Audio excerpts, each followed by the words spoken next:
दोस्तों, इस वीडियो में हम आपको बताने वाले हैं कि आप प्रेरणा पोर्टल से स्टूडेंट को कैसे डिलीट कर सकते हैं। आपकी प्रूफ के लिए हम आपको दिखा रहे हैं कि हमारे टोटल स्टूडेंट अभी 28 दिखा रहा है। जब हम इसके डिलीट कर देंगे तो हमें यह 27 दिखाएगा। आप इसे ध्यान से देखिए, हम लास्ट में डिलीट करने के बाद आपको दिखाएंगे यहाँ पर 27 हो जाएगा। तो चलिए शुरू करते हैं। हमें सबसे पहले अपने उस स्टूडेंट्स के सामने जो भी ऑप्शन आ रहे हैं उनको सेलेक्ट कर लेना है, जैसे कि अभी हम करने वाले हैं। दोस्तों, हमने उस स्टूडेंट को सिलेक्ट कर लिया है और उसके सामने आपको ये काफ़ी सारे ऑप्शंस दिखाई देंगे।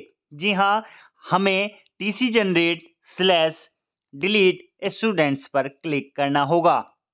जी हाँ, स्टूडेंट्स को डिलीट करने के लिए सबसे महत्वपूर्ण उसकी टीसी होगी। बिना टीसी के आप स्टूडेंट्स को डिलीट नहीं कर पाएंगे। तो चलिए हमारे साथ वीडियो में अंत तक बने रहिए। हम आपको दिखाते हैं आप टीसी अपलोड कर किस प्रकार से स्टूडेंट्स को डिलीट कर सकते हैं। आपको यहाँ पर काफ़ी सारे ऑप्शंस दिखाई दे रहे हैं, जिसमें छात्र को वेरीफाई करना, दूसरा ऑप्शन टीसी का, तीसरा एडिट क्लास, एडिट एसआर और मार्क CWSN है। तो हम सबसे पहले अपने दूसरे पॉइंट जो कि टीसी जनरेट और डिलीट स्टूडेंट्स का है उस पर क्लिक करके आगे बढ़ते हैं। जैसे ही हम टीसी जनरेट वाले ऑप्शन पर क्लिक करते हैं, हमारे पास एक विंडो खुलकर आ जाती है, जैसे कि आप अभी देखने वाले हैं।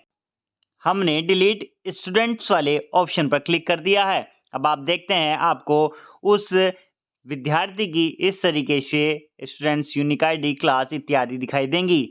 हम सिक्योरिटी के पर्पज से इसे ब्लर कर लेते हैं। आप कोई भी ऑप्शन सेलेक्ट करके इसे डिलीट करने का प्रयास करेंगे। हम सबसे पहले ऑप्शन में डालते हैं परिवार घमंतु है, इस वजह से वह लगातार विद्यालय नहीं आ पाती है या आ पाता है। अब कमेंट में हम डालते हैं लगातार विद्यालय से अनुपस्थित होना, क्योंकि हमने इस विद्यार्थी की टीसी को कट कर दिया है, टीसी बना दी है, इसलिए अब हम इसमें टीसी नंबर डालेंगे। जी हाँ, टीसी नंबर आप जो भी टीसी बनाएंगे उस सीक्वेंस में आपका टीसी नंबर होगा। अब हम इसमें टीसी नंबर डालते हैं। टीसी नंबर डालने के बाद हम उस डेट को भरेंगे जिस डेट में हम इसकी टीसी काट रहे हैं।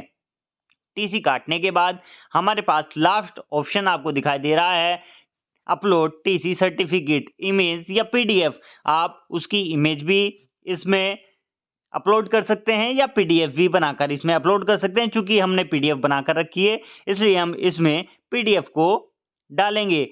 चलिए हम इसकी टीसी नंबर को भरते हैं।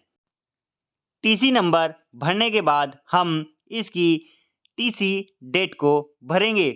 जैसे कि हम भर रहे हैं, आप भी हमें फॉलो कर सकते हैं। अब हमने टीसी नंबर भर दिया है और अब हम टीसी डेट को भरने वाले हैं। टीसी डेट भरने के बाद हम अपलोड टीसी सर्टिफिकेट पर क्लिक करेंगे और जहां भी हमारी वह पीडीएफ या वह टीसी की कॉपी होगी वहां से हम उसे यहां पर अपलोड कर लेंगे।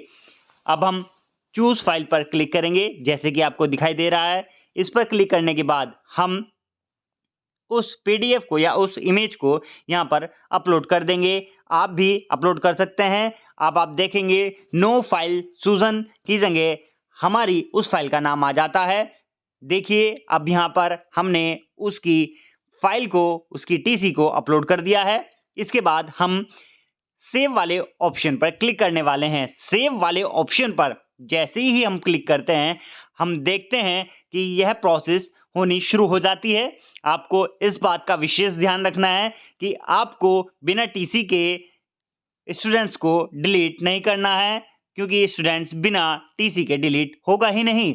अब चलते हैं, आप इस विंडो को ध्यान से देख लीजिए। आपके स्टूडेंट्स का नाम दिखाई देगा, रीजन आपको भरना है जो भी आप सेलेक्ट करना चाहें, कमेंट आप जो सेलेक्ट करना चाहें, जो आपको उचित लगे, टीसी नंबर आप भर सकते हैं, टीसी डेट आप जिस तरह से देख रहे हैं, जिस डेट में आपने टीसी को कट किया है उस डेट में भर सकते हैं, तथा टीसी इमेज में आपको उस इमेज को पीडीएफ फॉर्मेट में या जेपीजी फॉर्मेट में डालना होगा। अब हम इसके बाद सेव पर क्लिक करते हैं। सेव पर क्लिक करने के बाद आप देखते हैं कि आपको टीसी जनरेट का एक पॉपअप दिखाई देता है। इसमें लिखा है स्टूडेंट्स टीसी जनरेट सक्सेसफुली। जी हाँ, इस प्रकार जैसे ही आप टीसी को अपलोड करते हैं और सेव के बटन पर क्लिक करते हैं, आपको इस तरीके का एक ऑप्शन दिखाई देता है। अब आपको इस पर ओके करके इस पे आगे बढ़ जाना है।